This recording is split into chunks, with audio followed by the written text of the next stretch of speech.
हाँ जी, नमस्कार, राधे राधे, जय श्री कृष्णा। कैसे हैं सब लोग? बढ़िया, मज़े में, आनंद में। चलिए, ईश्वर आपको हमेशा आनंद में रखे। वैदिक सभ्यता की हम लोग बात कर रहे थे और इसी वैदिक सभ्यता की क्या क्या चीज़ें थी, परिचय की हमने बात की। वैदिक सभ्यता का उल्लेख हमें कहाँ से मिलता है? वेदों में मिलता है, इसलिए वैदिक सभ्यता कहा गया। इन्हीं वेदों में वैदिक सभ्यता के जो संस्थापक थे उन लोगों को आर्य कहा गया। आर्य संस्कृत भाषा का शब्द था। सारी चीज़ें हमने बात की, क्या शाब्दिक अर्थ होता है ये चर्चा भी की। और साथ ही साथ हमने बात की आर्यों की, क्योंकि वैदिक सभ्यता के जो संस्थापक माने गए हैं वो किसको कहा गया है? आर्यों को कहा गया।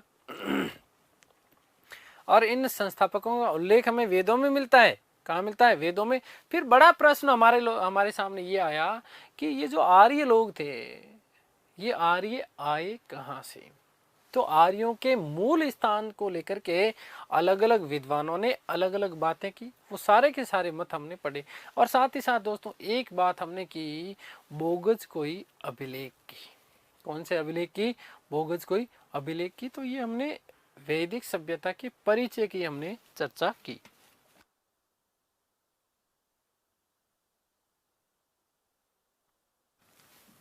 वैदिक सभ्यता,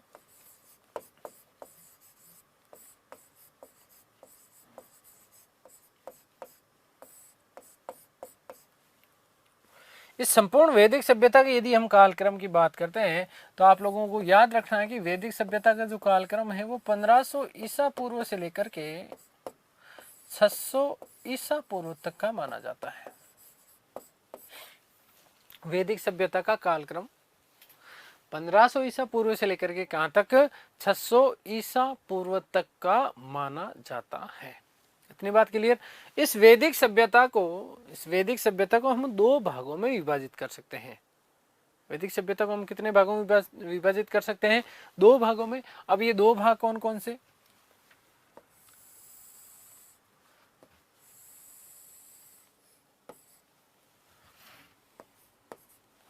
वैदिक सभ्यता के दो भाग। कितने भाग? दो भाग। पहला भाग, इस भाग को हम बोलते हैं ऋग्वेदिक काल।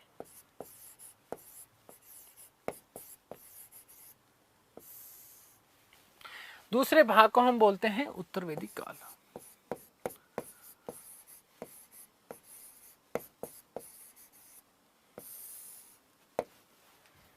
पहला ऋग्वेदिक काल, दूसरा कौन सा? उत्तर वैदिक काल।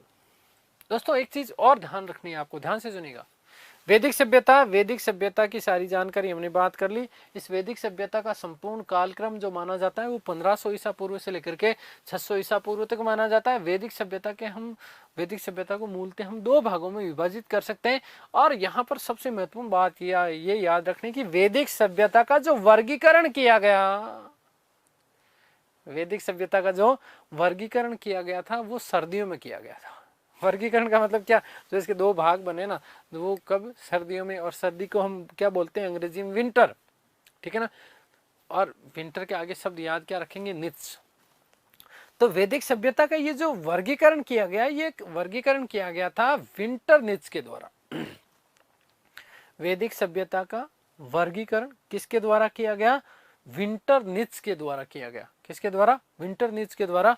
और इसी के अनुसार हमने बात करते हैं, पहला भाग ऋग्वेदिक काल और दूसरा भाग हमारा उत्तर वैदिक काल। पहला ऋग्वेदिक काल, दूसरा उत्तर वैदिक काल।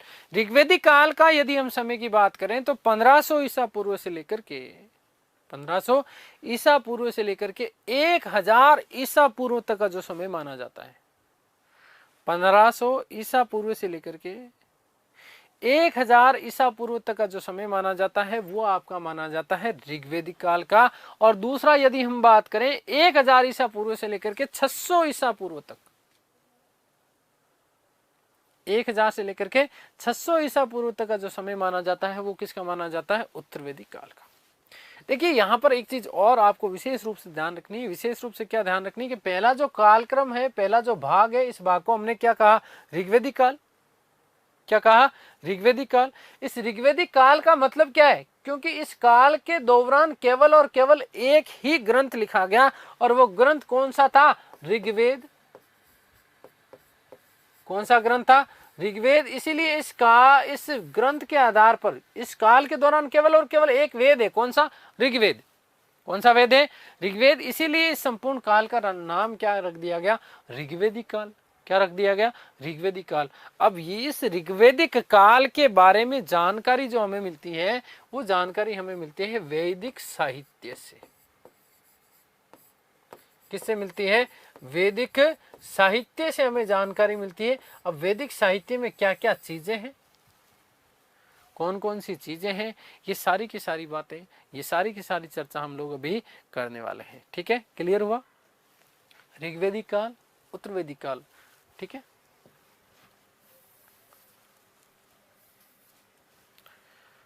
तो ऋग्वेदिक काल का यदि हम समय की बात करते हैं तो 1500 ईसा पूर्व से लेकर के 1000 ईसा पूर्व।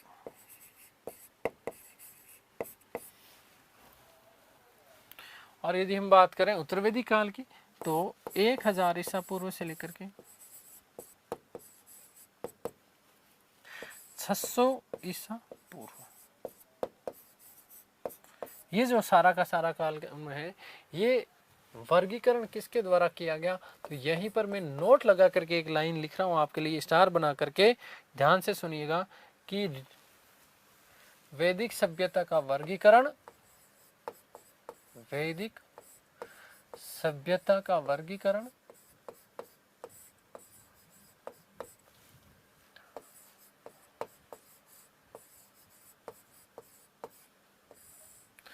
विंटर नित्स के द्वारा किया गया।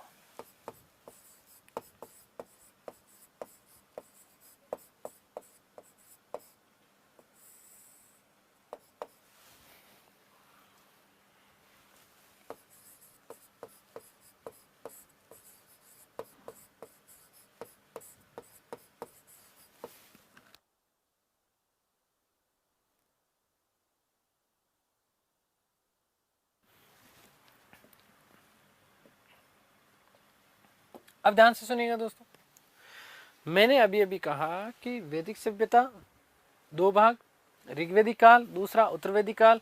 ऋग्वेदिक काल के बारे में हमें जानकारी कहाँ से मिलती है? वैदिक साहित्य से। कहाँ से मिलती है?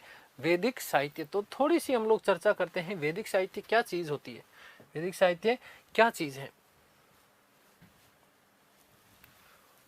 वैदिक साहित्य केवल समझना, फिर लिखवाऊंगा आपको मैं।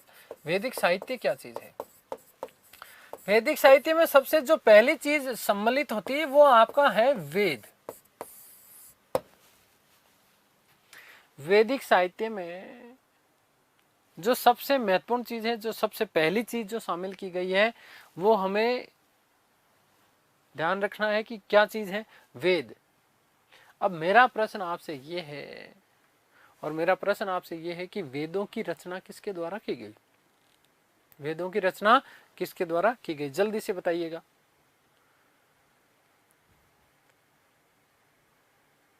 आप लोगों के दिमाग में सीधा सीधा एक बात आ रही होगी कि वेदों की रचना किसके द्वारा की गई?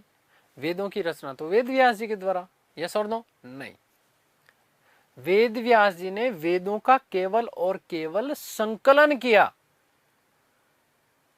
वेदों का क्या किया इन्होंने? संकलन किया। संकलन का मतलब क्या है? व्यवस्थित है। व्यवस्थित करने का जो कार्य किया गया था वो किसके द्वारा किया गया? वेद व्यास जी के द्वारा। किसके द्वारा? वेद व्यास जी के द्वारा। व्यवस्थित करना, संकलन करना, किस आधार पर, क्या, ये सारी बात हम करेंगे। मान लीजिए आप जहां पर भी अभी बैठे हैं, जिस कक्ष में बैठे हैं, उस कक्ष में आपके 4 कोने होंगे। कितने कोने होंगे? उस कक्ष के 4 कोने होंगे। उन चारों कोनों में एक कोने में कहीं लकड़ी पड़ी है, सोना पड़ा, आटा, मिक्स मिर्ची विर्ची सब ये पड़ा है एक कोने में। दूसरे कोने में भी कुछ इस तरीके की चीजें पड़ी है। तीसरे कोने में भी इस तरीके की चीजें पड़ी है। चौथे कोने में भी इस तरीके की चीजें पड़ी है। आप उठे और आपने उठ करके उसमें से क्या करा? प्रत्येक कोने में से सोना सोना अलग कर दिया, चांदी चांदी अलग कर दिया, आटा अलग कर दिया, नमकीन अलग कर दी, मिर्ची अलग कर दिया, तेल अलग कर दिया, सारी चीजें व्यवस्थित कर दी। सारी चीजें क्या कर दी आपने? व्यवस्थित। तो इसका मतलब ये हुआ कि वेदों को व्यवस्थित करने का कार्य किसके द्वारा किया गया? वेद व्यास जी के द्वारा। और वेद व्यास जी के यदि पूर्ण नाम की हम बात करें तो महर्षि कृष्ण द्वैपायन वेद व्यास। महर्षि कृष्ण द्वैपायन वेद व्यास जी ने इन वेदों का क्या किया, संकलन किया। यहां पर आटा और मिर्ची लकड़ी मत याद रखना, यहां पर आपको, क्योंकि वेद में तो क्या है, वैदिक चीजें हैं, देवताओं की स्तुति है, मंत्र है, कर्मकांड है, यज्ञ अनुष्ठान से संबंधित, गायन से संबंधित चीजें हैं, जादू टोना टोटका से संबंधित चीजें हैं। तो इन सारी की सारी चीजों को संकलन करने का कार्य, व्यवस्थित करने का कार्य किसके द्वारा किया गया था, महर्षि कृष्ण द्वैपायन वेद व्यास जी के द्वारा। मूलतः इनका नाम क्या था, महर्षि कृष्ण द्वैपायन। क्या नाम था, महर्षि कृष्ण द्वैपायन। और वेदों का व्यास करने के कारण, वेदों का विस्तार करने के कारण ये क्या कहलाए, वेद व्यास कहलाए। क्या कहलाए, वेद व्यास कहलाए। तो पहली महत्वपूर्ण बात तो कि वेदों के रचनाकार कौन है। तो वेदों के रचनाकार दोस्तों याद रखिएगा कि वेदों के रचनाकार अपौरुषेय माने गए। वेदों के रचनाकार किसको माना गया है, अपौरुषेय। अपौरुषेय का मतलब क्या है कि वेदों को किसी भी पुरुष विशेष की कृति नहीं माना गया है, वेदों को तो देवीय ज्ञान का अंश माना गया है। वेद क्या है, वेद देवताओं के ज्ञान का अंश है। वेदों का केवल और केवल क्या किया गया है, संकलन किया गया। और वो संकलन किसके द्वारा किया गया, महर्षि कृष्ण द्वैपायन वेद व्यास जी के द्वारा। आगे बात समझ, आगे हम बात करते हैं कि वेद रचना की हम बात हो गई। वेद कितने हैं, तो वेद 4 है, चत्वारि वेदास्ति, 4 वेद है। वेद कितने, 4। अब यदि हम बात करें कि 4 वेद कौन कौन से हैं, तो आप लोगों को पता होना चाहिए कि पहला जो वेद है वो कौन सा है, ऋग्वेद है। दूसरा कौन सा है, यजुर्वेद है। तीसरा कौन सा है, सामवेद है। और चौथा कौन सा है, अथर्ववेद है। चौथा कौन सा है, अथर्ववेद है। 4 वेद, ऋक यजु साम और अथर्व, यही क्रम है इनका, ध्यान से सुन लीजिएगा। सबसे नंबर 1 पे ऋग्वेद, यजुर्वेद, सामवेद और अथर्ववेद। क्या क्या चीजें हैं, कैसे कैसे हैं, इसमें बारे में बाद में बात करेंगे। केवल बेसिक बात समझ रहे हैं हम लोग, फिर इसको एक एक को डिटेल से हम खोल करके देखेंगे। यदि वेद शब्द की बात करें तो वेद शब्द वस्तुतः, ध्यान से सुनिएगा, वेद शब्द जो है विद धातु से बना है।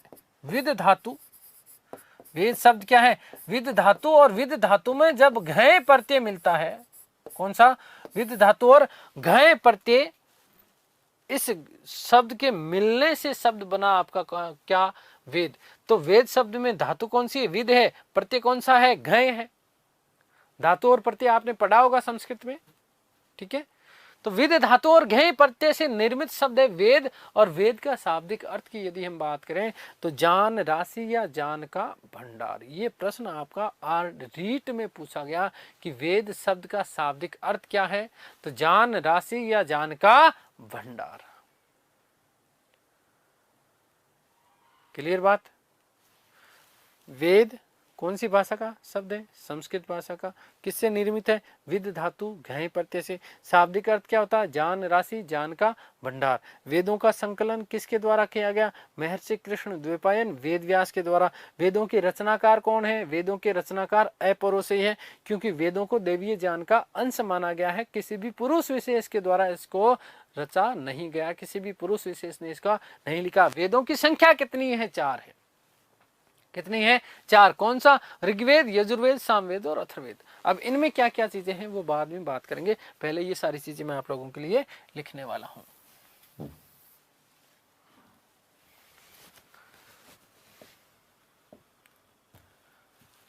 तो दोस्तों ध्यान से सुनिएगा कि ऋग्वेदिक काल के बारे में जानकारी या वैदिक काल के बारे में जानकारी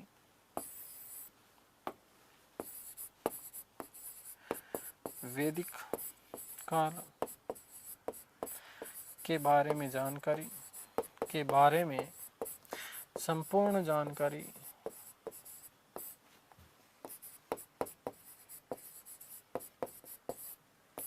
वैदिक साहित्य से प्राप्त होती है। वैदिक साहित्य से प्राप्त होती है।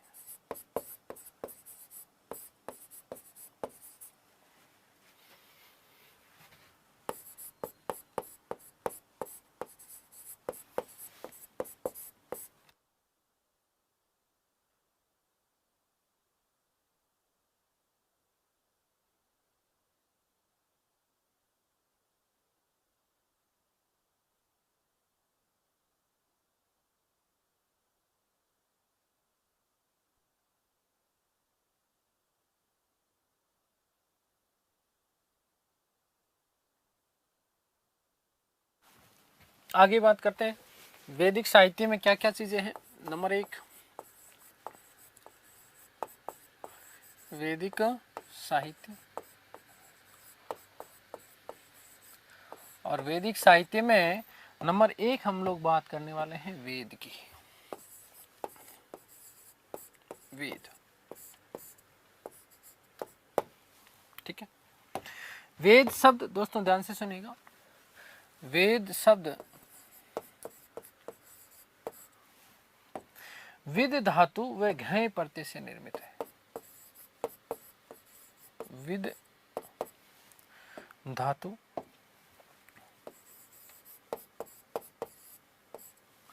ये विद मत कर लेना, कोई विद है भाई, ठीक है।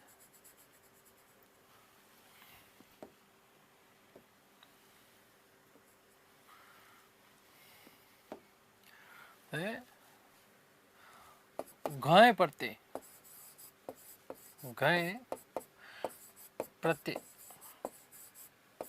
से बना है। और इसका शाब्दिक अर्थ क्या निकलता है?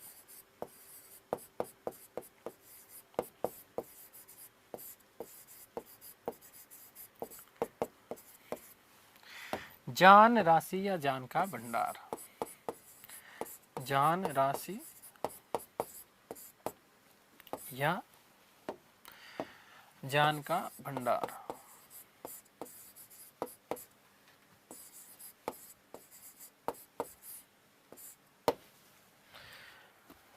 वेदों के जो रचनाकार हैं,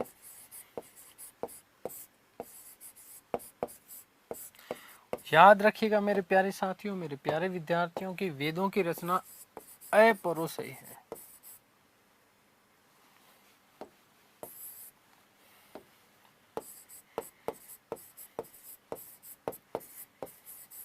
अपौरुषेय का मतलब क्या? अपौरुषेय का मतलब क्या? कि वेदों की रचना किसी भी पुरुष विशेष के द्वारा नहीं की गई है। वेद तो देवीय ज्ञान का अंश माना गया है। देखिए ध्यान से सुनिएगा, विद धातु घय प्रत्यय संस्कृत भाषा का शब्द है, ठीक है। शाब्दिक अर्थ क्या होता है? जान राशि और ज्ञान का बहुत बड़ा भंडार, ठीक है। रचनाकार अपौरुषेय है। क्या है? अपौरुषेय। अपौरुषेय का मतलब समझते ना आप, है ना। अपौरुष, ए जहां पर भी शब्द लग जाए वो नेगेटिव सेंस में जाता है हमेशा, ठीक है ना। अर्थात किसी भी पुरुष विशेष के द्वारा इनकी रचना नहीं की गई है। अर्थात वेदों की रचना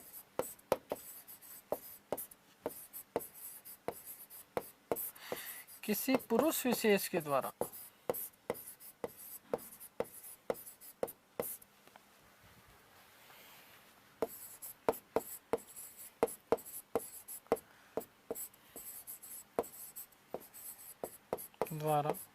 नहीं की गई। तो नहीं की गई है तो क्या? वेदों को देवीय ज्ञान का अंश माना जाता है। वेदों को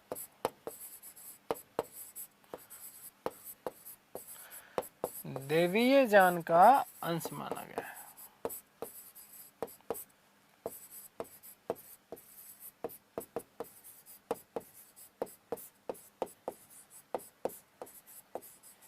ठीक है। तो वेदों का क्या किया गया है? संकलन किया गया है। वेदों का संकलन किया गया। और वेदों का संकलन किसके द्वारा क्या किया गया है? महर्षि कृष्णद्वैपायन वेदव्यास। महर्षि कृष्ण द्वैपायन वेदव्यास।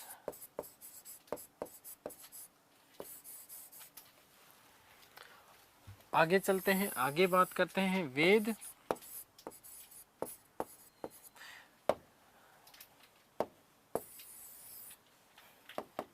वेदों की संख्या की बात कर लेते हैं। वेदों की संख्या कितनी है? तो वेदों की संख्या 4 है। वेदों की संख्या कितनी है? 4 है। और ये 4 कौन कौन से हैं वो भी चर्चा कर लेते हैं। नंबर 1, नंबर 2, नंबर 3 और नंबर 4।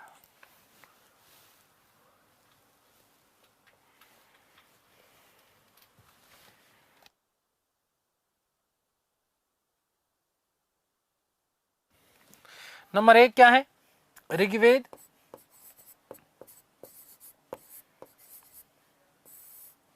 नंबर 2 क्या है? यजुर्वेद। नंबर 3 क्या है? सामवेद।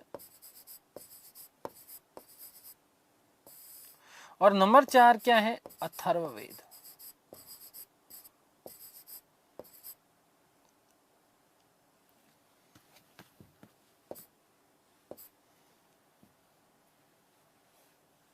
नंबर 4 क्या है? अथर्ववेद।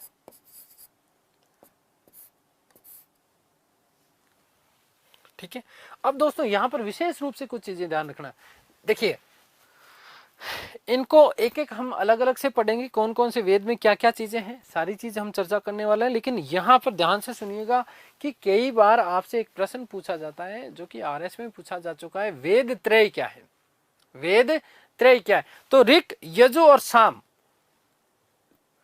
ऋक, यजु और साम, इन तीनों वेदों को संयुक्त रूप से, ध्यान से सुनिएगा, ऋग्वेद, यजुर्वेद और सामवेद, इन तीनों वेदों को संयुक्त रूप से वेद त्रय कहा जाता है। इन तीनों वेदों को संयुक्त रूप से क्या कहा जाता है? वेद त्रय कहा जाता है। इन तीनों वेदों को संयुक्त रूप से क्या कहा जाता है? वेद त्रय। वेद त्रय। वेद त्रय में कौन कौन से होंगे? ऋग्वेद, यजुर्वेद और सामवेद। ठीक है ना। तीन सबसे प्रमुख महत्वपूर्ण वेद कौन से हैं? ऋग्वेद, यजुर्वेद और सामवेद। अथर्ववेद बहुत बाद की रचना मानी जाती है। ठीक है ना। अथर्ववेद बहुत ही ज्यादा बाद की रचना मानी जाती है, लेकिन प्रारंभिक जो तीन वेद थे वो कौन से? ऋग्वेद, यजुर्वेद और सामवेद। अब यहां पर एक चीज और समझिएगा, हम बात कर रहे हैं ऋग्वेदिक काल की, और ऋग्वेदिक काल में हमने बात करा कि वैदिक काल के बारे में जो संपूर्ण जानकारी मिलती है हमें कहां से मिलती है? वैदिक साहित्य से मिलती है। ऋग्वेदिक काल की चर्चा हम लोग कर रहे हैं। ठीक है। उसके बाद हम उत्तरवेदिक काल की बात करेंगे। ठीक है। और ऋग्वेदिक काल में वैदिक साहित्य लिखा गया। वैदिक साहित्य में क्या क्या चीजें? सबसे पहली चीज वेद। सबसे पहली चीज क्या है? वेद है। 4 भाग है। संकलन कृष्णद्वैपायन वेद व्यास ने। रचना अपूर्व से मानी जाती है, किसी भी पुरुष विशेष की कृति नहीं है। शाब्दिक अर्थ मैंने बता दिया, कौन सी भाषा का शब्द है, ये सारी चीजें। अब यहां विशेष रूप से याद रखना है कि वैदिक काल में केवल और केवल, ध्यान से सुनिएगा, इस ऋग्वेदिक काल में, कौन से काल में? ऋग्वेदिक काल में केवल और केवल एक ही ग्रंथ की रचना हुई है। कौन से की? ऋग्वेद की। समझ रहे हैं आप चीज? ऋग्वेदिक काल में केवल एक ग्रंथ की रचना हुई, कौन सा? ऋग्वेद। बाकी की ये जो तीनों जो कृतियां हैं, बाकी की तीनों कृतियां बोले तो कौन कौन सी? यजुर्वेद, सामवेद और अथर्ववेद। यजुर्वेद, सामवेद और अथर्ववेद, ये तीनों की तीनों वेद जो हैं वो कौन से काल की रचना मानी जाती है? उत्तर वैदिक काल की। कौन से काल की? उत्तर वैदिक काल की। बात समझ में आ गई? इसके अलावा जितने भी ब्राह्मण साहित्य लिखे गए, उपनिषद लिखे गए, ग्रंथ जो है आरण्यक लिखे गए, ये सारी की सारी रचनाएं कौन से काल की है? उत्तर वैदिक काल की। ऋग्वेदिक काल में केवल और केवल एक ही ग्रंथ था। ऋग्वेदिक काल में केवल और केवल एक ही ग्रंथ था, कौन सा? ऋग्वेद। इसीलिए तो आदि मानव का सृष्टि का प्रथम ग्रंथ माना जाता है, प्राचीनतम ग्रंथ माना जाता है, कौन सा? ऋग्वेद। कौन सा? ऋग्वेद। अगली बात समझ में। यजुर्वेद, सामवेद और अथर्ववेद, ये तीनों के तीनों जो वेद हैं, ये कौन से काल में लिखे गए? उत्तर वैदिक काल में। कौन से काल में? उत्तर वैदिक काल में। ऋग्वेदिक काल में केवल और केवल एक वेद था। ठीक है। लेकिन यहां विशेष रूप से ध्यान रखना कि वेद त्रय किसे कहा जाता है? तो वेद त्रय आपका कहा जाता है यजुर्वेद, सामवेद और ऋग्वेद, यजुर्वेद और सामवेद। सबसे कम महत्व वाला वेद कौन सा कहलाता है? तो सामवेद, क्योंकि सामवेद गायन से संबंधित है। अभी सारी की सबकी एक एक चर्चा हम लोग करने वाले हैं, लेकिन एक चीज में नोट लगा करके लिख रहा हूं आप लोगों के लिए, ध्यान से सुनिएगा।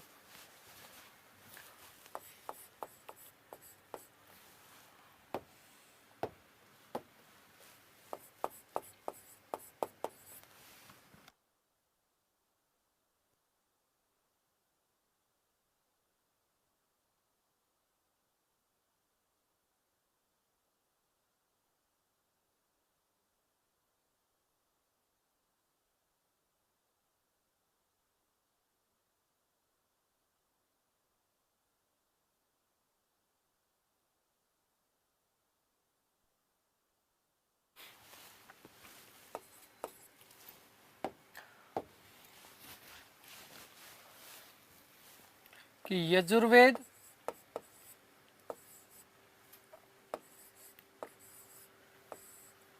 सामवेद वे अथर्ववेद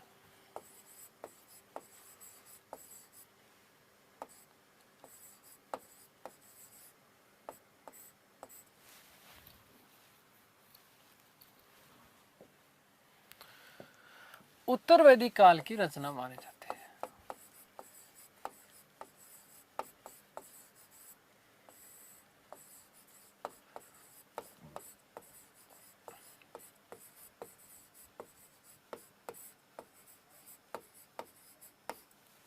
ठीक है, कौन से काल की रचना है? उत्तर वैदिक काल की। अब यहाँ पर दोस्तों हम लोग थोड़ी सी बात कर लेते हैं। देखो, 4 वेद पहले समझ लीजिए, फिर मैं आपको सारी चीजें अलग अलग से लिखवाने वाला हूँ। ऋग्वेद, दूसरा आपका कौन सा? यजुर्वेद, तीसरा आपका कौन सा? सामवेद, और चौथा आपका कौन सा? अथर्ववेद।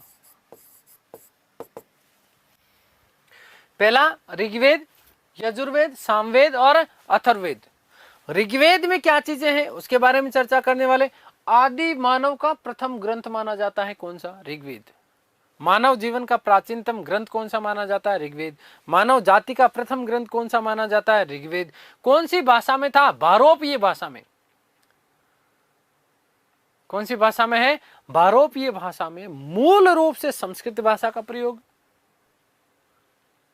मूल रूप से संस्कृत भाषा का प्रयोग। और ऋग्वेद में क्या है? ध्यान से सुनिएगा, ऋग्वेद में क्या है? ऋग्वेद में ध्यान से सुनिएगा कि ऋग्वेद में क्या है? ऋक है। ऋग्वेद में क्या है? ऋक है। ऋक का मतलब क्या है? ऋचा। ऋक का मतलब क्या है? ऋचा। ऋचा या ऋक में बोलूं तो क्या है? मंत्र है। क्या है? मंत्र है। और मंत्र का मतलब क्या? श्लोक। और श्लोक या मंत्र किसके लिए होंगे? देवता के लिए। किसके लिए? देवताओं के लिए। तो इसका मतलब यह हुआ कि देवताओं की स्तुति, देवताओं की स्तुति कौन से वेद में की गई है? ऋग्वेद में की गई। ऋग्वेद में क्या है? ऋक है। ऋक का मतलब क्या है? ऋचा। ऋचा का मतलब मंत्र या श्लोक। और मंत्र और श्लोक किसके लिए होते हैं? देवताओं के लिए। भाई, देवताओं को प्रसन्न करने के लिए, देवताओं को प्रसन्न करने के लिए ऋक लिखी गई, ऋचाएं लिखी गई, मंत्र लिखे गए और देवताओं की स्तुति की गई। तो आपसे प्रश्न पूछा जाता है कि देवीय स्तुति है तू, क्या चीज है? देवताओं की स्तुति। देवताओं की स्तुति कौन से वेद में की गई है? ऋग्वेद में। कौन से वेद में? ऋग्वेद में। आगे बात समझ में।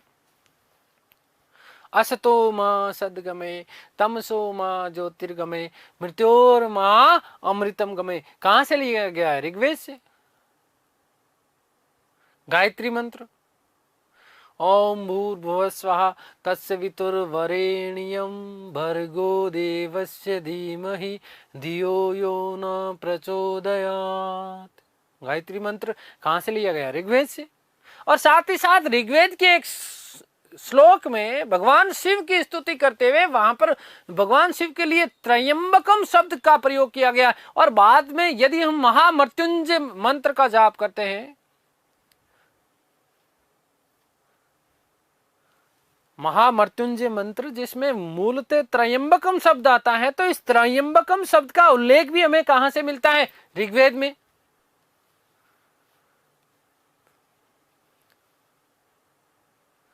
ओम त्रयंबकम यजामहे सुगंधिम पुष्टिवर्धनम उर्वारुकमिव बंधनान् मृत्योर्मुक्षीयमामृतात्। त्रयंबकम शब्द कहां से लिया गया? ऋग्वेद से लिया गया। तो देवताओं की जितनी भी स्तुतियां की गई है, देवताओं की स्तुति से संबंधित हमारा वेद कौन सा होगा? सीधा सीधा प्रश्न पूछा जाता है और सीधा सीधा उत्तर देना है कि क्या देना है? ऋग्वेद। क्या है? ऋग्वेद। यदि हम बात करते हैं ऋग्वेद की, तो इस आदि सृष्टि का प्रथम ग्रंथ माना जाता है, आदि मानव का प्रथम ग्रंथ माना जाता है, जहां देवताओं की स्तुति, गायत्री मंत्र का उल्लेख, इंद्र के रूप में उल्लेख मिलता है, शिव का उल्लेख भी मिलता है एक श्लोक में, त्रयंबकम शब्द भी मिलता है, असतो मां सद्गमय का उल्लेख भी मिलता है, गायत्री देवी का उल्लेख ऋग्वेद के 3रे मंडल में। तो देवताओं से संबंधित जितनी भी चीजें हैं वो हमें कहां से मिलती है? ऋग्वेद में मिलती है। कहां से मिलती है? ऋग्वेद में मिलती है। बात क्लियर हुई? अब यदि आगे थोड़ी सी हम बात करें ऋग्वेद की, तो दोस्तों ध्यान से सुनिएगा कि ऋग्वेद में कुल मंडल कितने? 10 मंडल। मंडल कितने हैं? 10 मंडल हैं।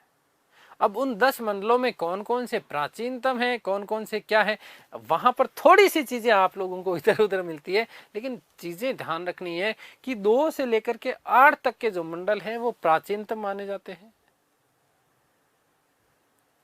ठीक है, 2 से लेकर के 8 तक के मंडल सबसे प्राचीनतम, उसमें भी 2 से लेकर के 7 सर्वाधिक प्राचीन माना जाता है, जिसे वंश मंडल कहा जाता है। आगे चर्चा करेंगे मंडल का मतलब इसके कुल कितने चैप्टर हैं। तो 10 मंडल हैं, 2 से लेकर के 8 प्राचीन माने जाते हैं। इनमें भी सबसे ज्यादा प्राचीन 2 से 7 वंश मंडल, और फिर नंबर 1, नंबर 9 और नंबर 10 ये आपके नवीनतम मंडल माने जाते हैं। इन्हें सबसे बाद में लास्ट में जोड़ा गया था। 1028 सूक्त, सूक्तों की संख्या कितनी मिलती है? देखो ध्यान से सुनना, 10 मंडल, 10 मंडल, 1028 सूक्त मिलते हैं। क्या मिलते हैं? सूक्त। और इसी में 10,562 श्लोक हैं। 10,562। ये कई बार पूछ लिया जाता है कि श्लोकों की संख्या कितनी है। ज्यादातर आपको प्रामाणिक पुस्तकों में शब्द मिलेगा कि इसमें श्लोकों की संख्या कितनी है? 10,562। इसी ऋग्वेद के 10वें मंडल के पुरुष सूक्त में, 10वें मंडल के ऋग्वेद के 10वें मंडल के पुरुष सूक्त, जो कि वैदिक कालीन राष्ट्र गीत के रूप में भी उल्लेख मिलता है पुरुष सूक्त का। आगे चर्चा करेंगे, केवल अभी समझा रहा हूं मैं आपको, ध्यान से समझिएगा। आपका ध्यान केवल बोर्ड की तरफ होना चाहिए। आपके शब्द केवल और केवल, आपके कान केवल और केवल मेरे शब्दों को सुने। तो ऋग्वेद का 10वां मंडल और 10वें मंडल के पुरुष सूक्त में चतुष्वर्णीय समाज क्या कल्पना की गई? समाज को 4 वर्णों में विभाजित कर दिया गया, जो सबसे इस शरीर को, देखो ध्यान से सुनिएगा, इस शरीर की यदि हम बात करें, इस शरीर की कल्पना करें, तो ये पूरा का पूरा एक समाज है। इस समाज में जो जो महत्वपूर्ण अंग है, इस समाज का मतलब इस शरीर में जो जो महत्वपूर्ण अंग है, उसके कल्पना के आधार पर इस संपूर्ण समाज को 4 वर्णों में विभाजित कर दिया गया। और ऐसी कल्पना की गई इस संपूर्ण शरीर में। मैं यदि बात करूं तो सबसे शुद्धतम रूप क्या है मेरा? सबसे शुद्धतम रूप मेरा मुख है। भाई जब तक मुख चुप है तब तक आपको थोड़ी पता होगा गुरुजी कैसे हैं, क्या है।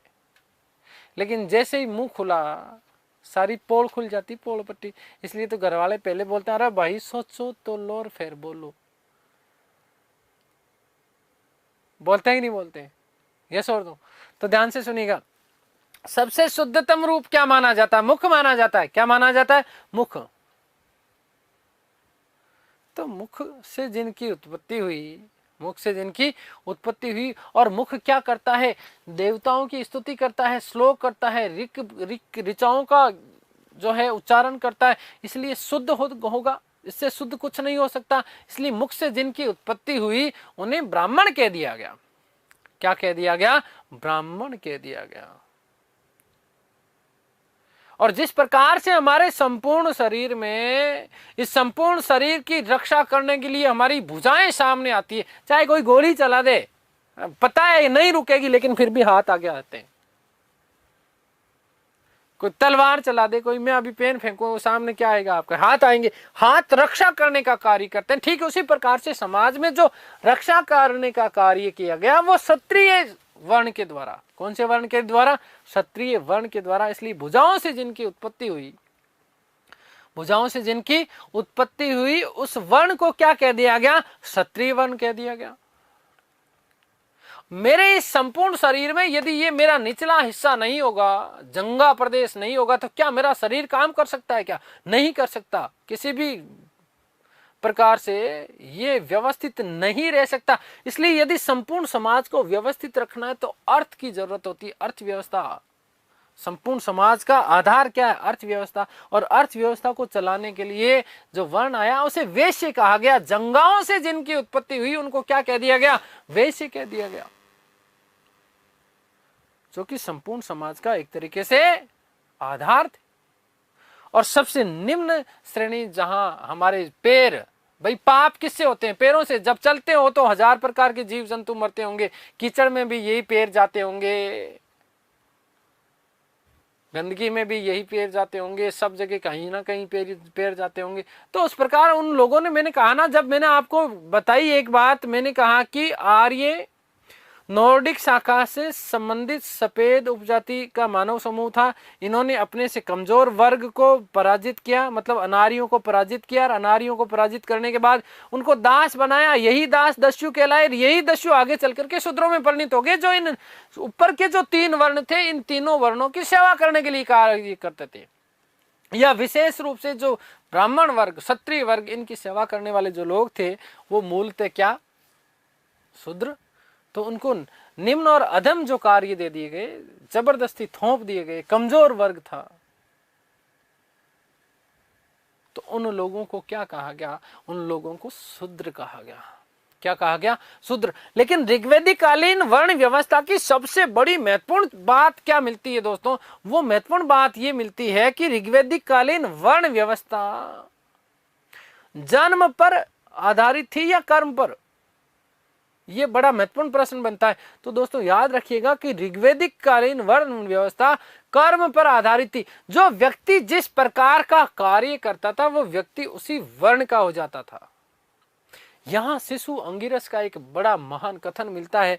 और महान कथन क्या मिलता है? कि मैं कवि हूं, मेरी माँ अन्न पीसने वाली है, मेरे पिता भीषज हैं, कर्म अलग अलग हैं, लेकिन धर्म हमारा अर्थ।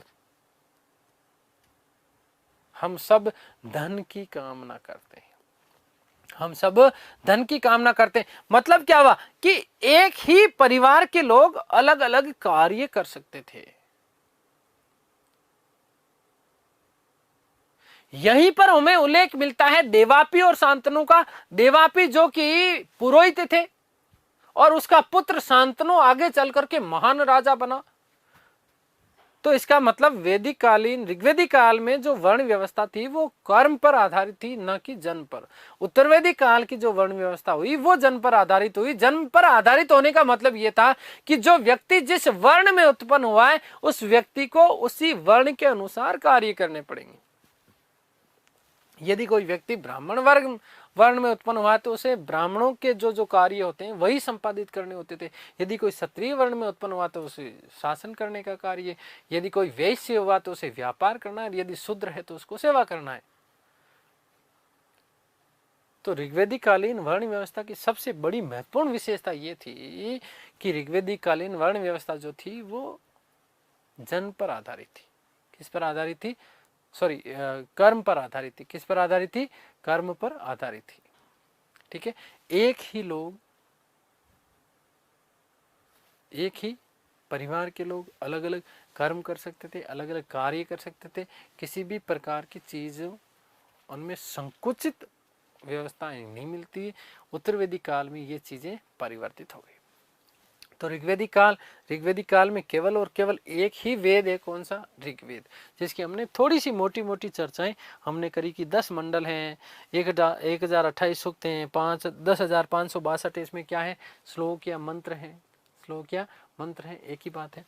दूसरा हम थोड़ी सी बात कर लेते हैं यजुर्वेद की। तो यजुर्वेद में क्या है? यजुर्वेद में यजुष है। यजुर्वेद में क्या है? यजुष। यजुष का मतलब क्या है? कर्मकांड। क्या है? कर्मकांड। और कर्मकांड का मतलब यहां पर यज्ञ हवन, क्या चीज है? यज्ञ हवन इत्यादि। तो यज्ञ हवन या कर्मकांड से संबंधित कौन सा वेद है? तो यजुर्वेद है। और आप लोगों को पता है कि जब जब आपके घर पर यज्ञ होता है तो पुरोहित जी आते हैं, और पुरोहित जी आने के बाद में बिल्कुल ऐसे ठाट बार से यूं बैठते हैं, और बैठ करके भाई साहब सामने इस प्रकार से यज्ञ वेदिका तैयार की जाती है है ना, ठीक है, इस प्रकार से। और फिर यहाँ इसमें अग्नि जलाई जाती है और फिर उसमें आहुति दी जाती है। तो आहुति देते देते कुछ मंत्र बोलते हैं, कुछ मंत्र बोलते हैं। हमें तो एक ही चीज समझ में आती है, क्या, स्वाहा। उसका बड़ा हम अच्छे से ध्यान रखते हैं कि स्वाहा मिस नहीं होना चाहिए। उससे पहले तो पंडित जी ने, पुरोहित जी ने क्या क्या बोला हमारे समझ में नहीं आता है, लेकिन पंडित जी फिर उसकी व्याख्या करते हैं। पहले उन्होंने पद्य मंत्र गाए और फिर उसका क्या करा, उन्होंने व्याख्या करी, मतलब गद्य करा। तो पद्य और गद्य, है ना। विवाह के अवसर पे भी पद्य गद्य होता है कि नहीं होता है। फेरे लेने के बाद, फेरे जब लेते हैं तो पंडित जी साथ साथ मंत्र पढ़ते हैं, है ना। लेकिन बाद में वो बताते हैं कि आप इसको वाम पक्ष में धारण करेंगे, ये धारण करेंगे, वो करेंगे, आप दोनों में आपसी सहमति सामंजस्य जीवन भर रहेगा। ये बेलन की देंगी और आप बेलन की लेंगे, स्वाहा। पता चला ना। तो इस प्रकार की चीज, पद्य और गद्य, कौन सा वेद पद्य और गद्य में है। और फिर जब हमें पता चलता है अरे पंडित जी ने तो ये सारी चीजें कर दी, हमें क्या बना दिया, चंपू बना दिया। इसीलिए इस काव्य को क्या कहा जाता है, चंपू काव्य कहा जाता है। क्या कहा जाता है, चंपू काव्य कहा जाता है। कौन से वेद को कहा जाता है, यजुर्वेद को। यजुर्वेद की दो शाखाएं हैं, कृष्ण यजुर्वेद और शुक्ल यजुर्वेद। और क्या क्या चीजें हैं आगे बात करेंगे। तीसरा हम थोड़ी सी बात कर लेते हैं किसकी, सामवेद की। साम का मतलब क्या है, गायन। शाम का मतलब क्या है, गायन। और गायन के लिए जो जो चीजें, यति रति छंद और अलंकार, यति रति छंद और अलंकार, ये सारी की सारी चीजें आपको कहां मिलती है, सामवेद में। लयकारिता, किसी भी गीत को गाने के लिए कौन सी लयकारिता होती है, वो सारी की सारी चीजें आपको कहां पर मिलेगी, सामवेद में। यति रति छंद और अलंकार कहां पर मिलता है, सामवेद में। इसीलिए सामवेद को भारतीय संगीत का जनक कहा जाता है। भारतीय संगीत का क्या कहा जाता है, जनक। कौन से वेद को, सामवेद को। भारतीय संगीत का जनक किसको कहा जाता है, सामवेद को कहा जाता है। आप जो संगीत कई बार गाते हैं उसकी लयकारिता कौन से वेद में दी गई है, पूछ लेंगे सीधा सीधा, है ना। तो सामवेद में दी गई है। छंद आपने खूब पढ़े होंगे जब 10th 11th 12th क्लास में थे, संस्कृत यदि विषय रहा होगा आपका,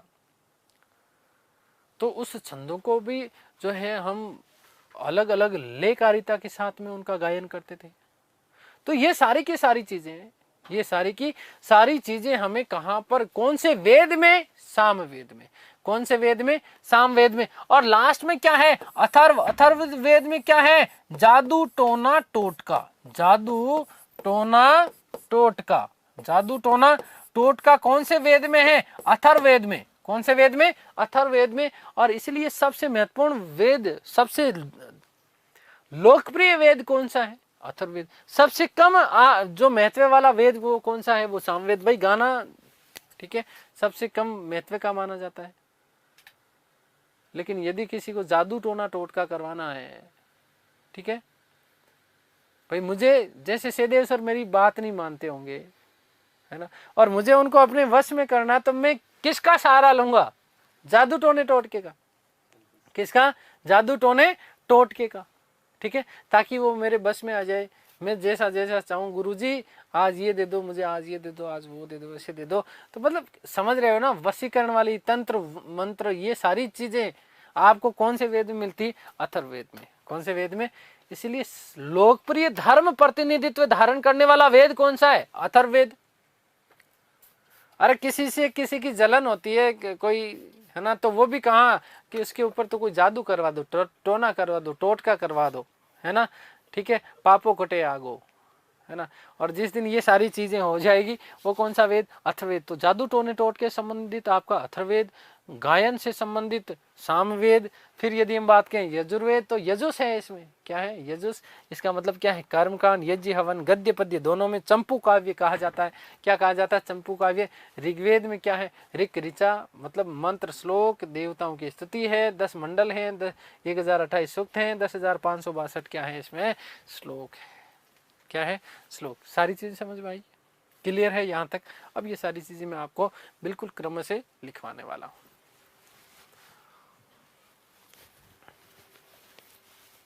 नंबर 1,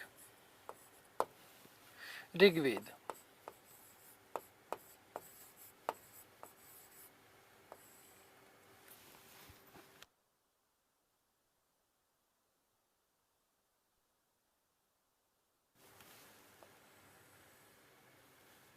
ऋग्वेद ध्यान से सुनिएगा दोस्तों, भारोपीय भाषा में लिखित।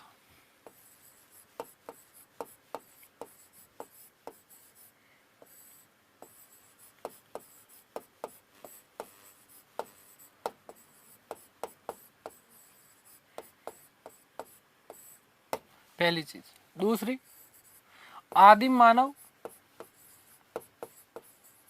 आदिम मानव या मानव जाति का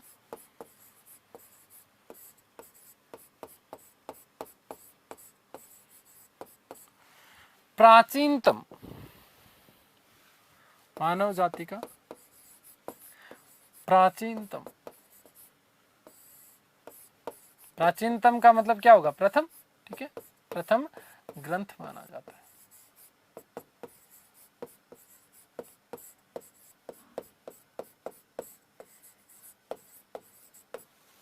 क्लियर। ऋग्वेद में कुल, ध्यान से सुनिएगा, ऋग्वेद में क्या है, तो ऋक अर्थात ऋचा, क्या है, ऋचाएं हैं, अर्थात ऋचाएं। ऋचाएं का मतलब क्या है, देवीय स्तुति, देवीय स्तुति है।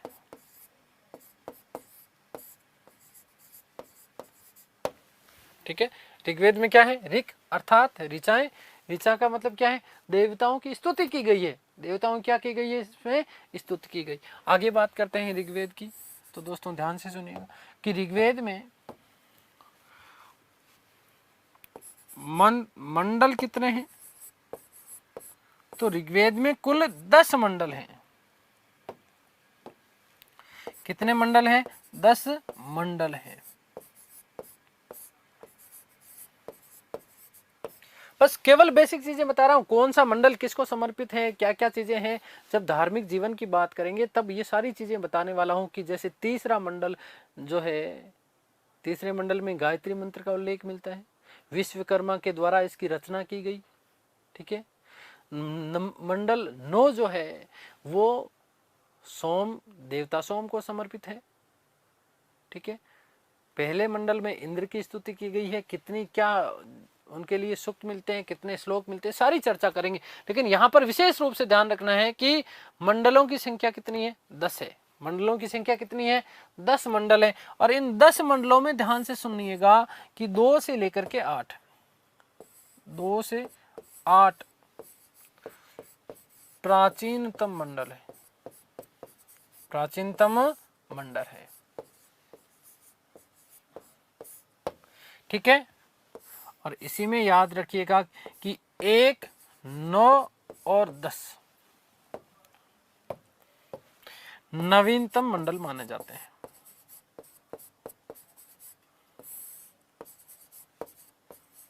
नवीनतम मंडल माने जाते हैं। क्लियर हो गई बात। आगे चलते हैं। सूक्त कितने हैं, तो दोस्तों ध्यान से सुनिएगा कि इसमें कुल सूक्तों की संख्या 1028 है। सूक्तों की संख्या कितनी है, 1028। और इन सूक्तों में से 1017 आपके क्या है, बाल खिल्य हैं। क्या है, सॉरी 1017 इसमें सूक्त हैं और 11 इसमें क्या है, बाल खिल्य हैं।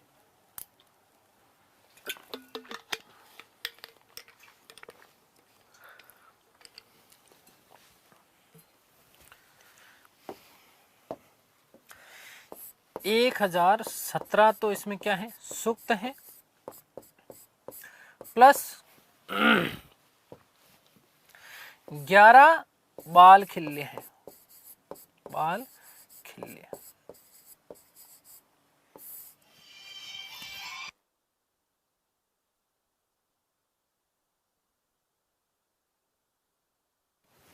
आगे बात करते हैं, आगे चर्चा करते हैं। यदि इसमें हम बात करें मंत्रों की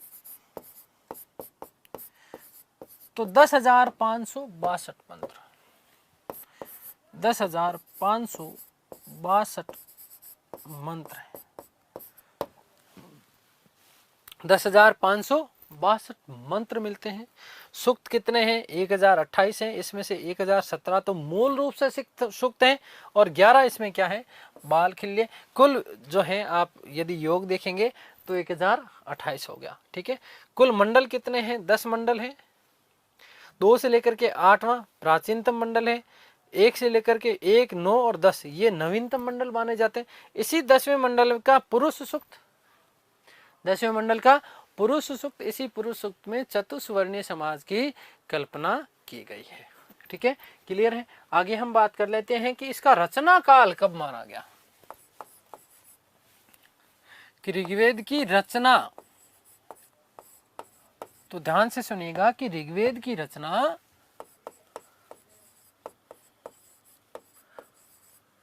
ऋग्वेद की रचना 1500 से 1000 ईसा पूर्व, 1500 से 1000 ईसा पूर्व के मध्य मानी गई है।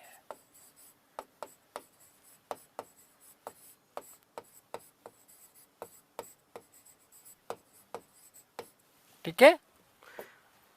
दूसरी चीजें ध्यान से सुनिएगा कि असतो मां सदगमे का उल्लेख, असतो मां सदगमय,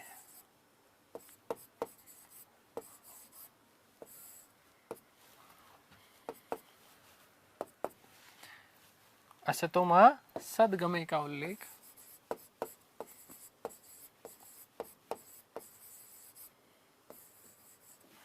ऋग्वेद में है। कहां पर मिलता है? ऋग्वेद में। ठीक है। दूसरा, गायत्री मंत्र का उल्लेख, गायत्री मंत्र का उल्लेख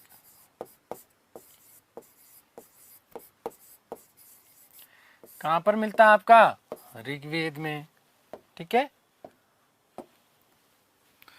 गायत्री मंत्र विशेष रूप से ध्यान रखना कि तीसरे मंडल में है। ऋग्वेद के कौन से मंडल में है? तीसरे मंडल में। आगे भी हम इन मंडलों की विशेष चर्चा करने वाले हैं, एक एक मंडल वैसे मैं आपको बताने वाला हूं। लेकिन यहाँ पर थोड़ा सा आप लोगों को ध्यान देना कि गायत्री मंत्र का उल्लेख हमें कौन से मंडल में मिलता है? तीसरे मंडल में मिलता है। कहाँ मिलता है? तीसरे मंडल में। क्लियर है दोस्तों?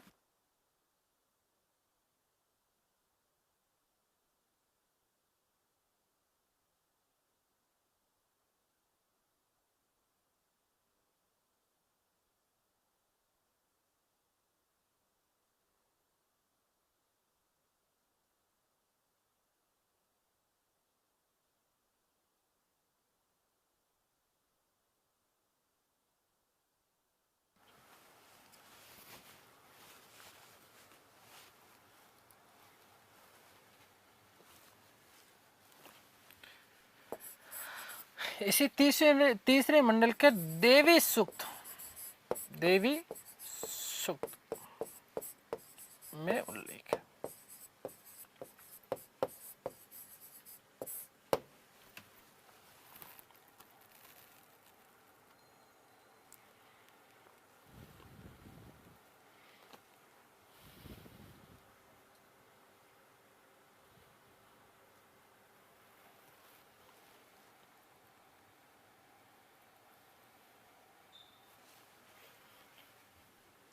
आगे यदि बात करते हैं तो ऋग्वेद में जैन तीर्थंकरों का उल्लेख भी मिलता है।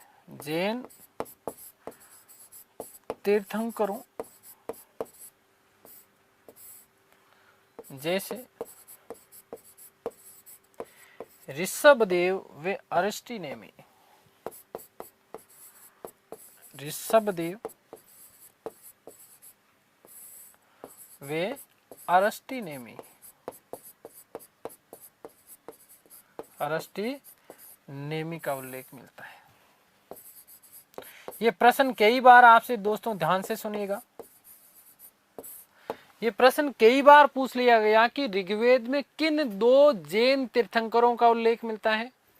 तो ऋग्वेद में दो जैन तीर्थंकर कौन कौन से, एक तो ऋषभदेव, दूसरे कौन से, अरिष्टी नेमी। इनका उल्लेख मिलता हमें कहां पर, ऋग्वेद में। कहां पर मिलता है, ऋग्वेद में। इतनी बात क्लियर हो गई आप लोगों को। ये सारी चीजें देखो, रचना, ऋग्वेद की रचना 1500 से लेकर के 1000 ईसा पूर्व, अस्तोमा सदगमय का उल्लेख ऋग्वेद में मिलता है। गायत्री मंत्र का उल्लेख हमें कहाँ मिलता है, ऋग्वेद में, तीसरे मंडल में है। और तीसरे मंडल के कौन से सूक्त में, देवी सूक्त में। कौन से सूक्त में, देवी सूक्त में। और गायत्री मंत्र की रचना, गायत्री मंत्र की रचना किसके द्वारा, विश्वकर्मा के द्वारा।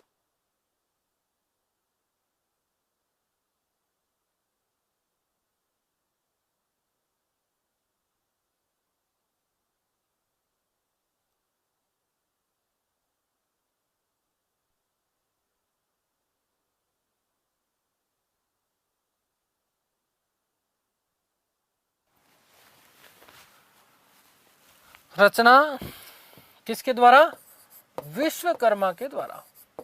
किसके द्वारा, विश्वकर्मा जी के द्वारा। ठीक है, अगली कुछ हम बातें करें।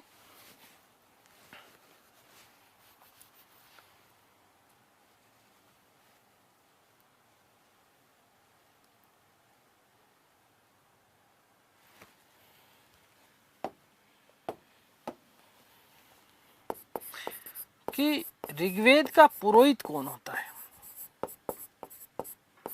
ऋग्वेद का पुरोहित कौन है। दोस्तों ध्यान से सुनिएगा, पुरोहित का मतलब क्या है। यहां हमने चर्चा की थी चारों वेदों की।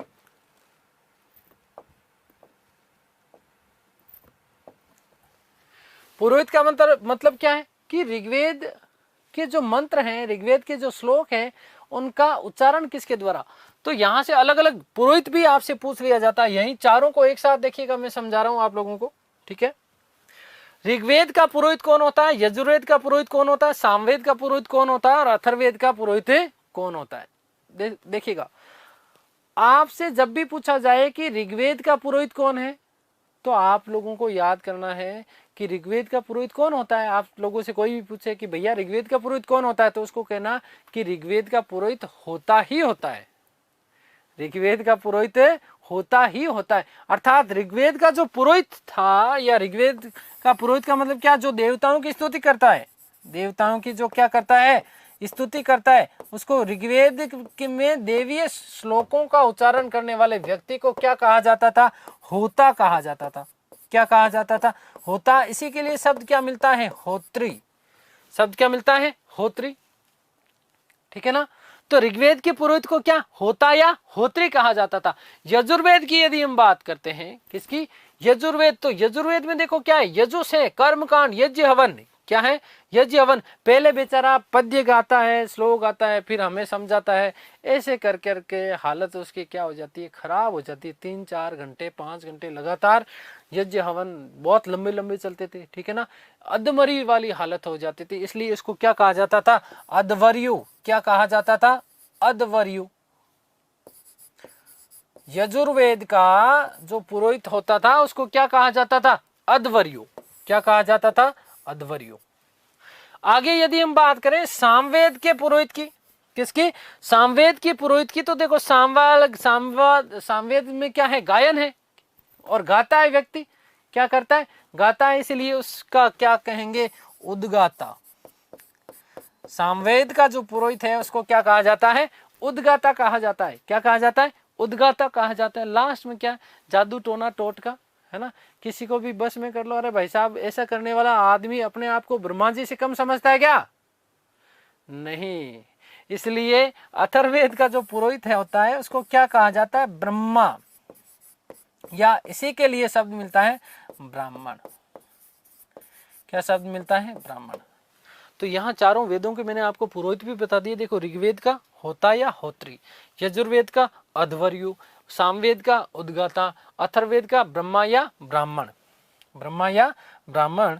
तो इस संदर्भ में याद रखिएगा कि ऋग्वेद का जो पुरोहित होता है उसे हम क्या बोलते हैं, होता, या इसी को हम क्या कहते हैं, होत्री कहते हैं। क्या कहते हैं, होत्री। ये आपको विशेष रूप से ध्यान रखना है दोस्तों, ठीक है। अब मैं कुछ चीजें आपके लिए नोट लगा करके लिख रहा हूं, तो यहां पर ध्यान रखिएगा। साइड में लिख रहा हूं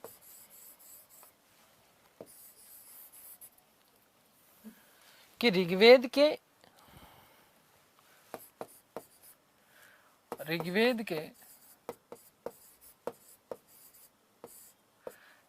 1 से 7वें मंडल को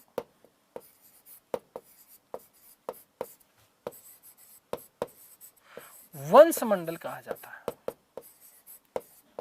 पहली बात,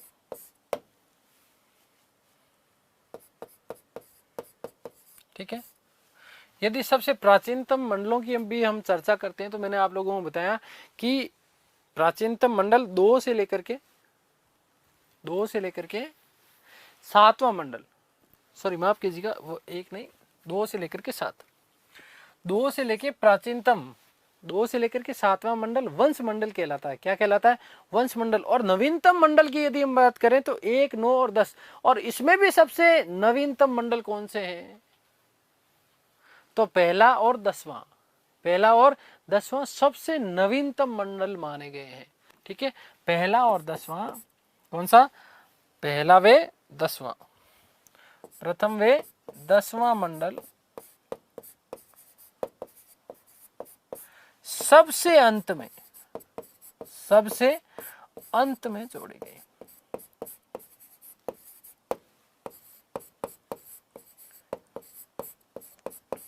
इसीलिए इनको क्या कहा जाता है, वंश मंडल कहा जाता है। क्या कहा जाता है, वंश मंडल, ठीक है।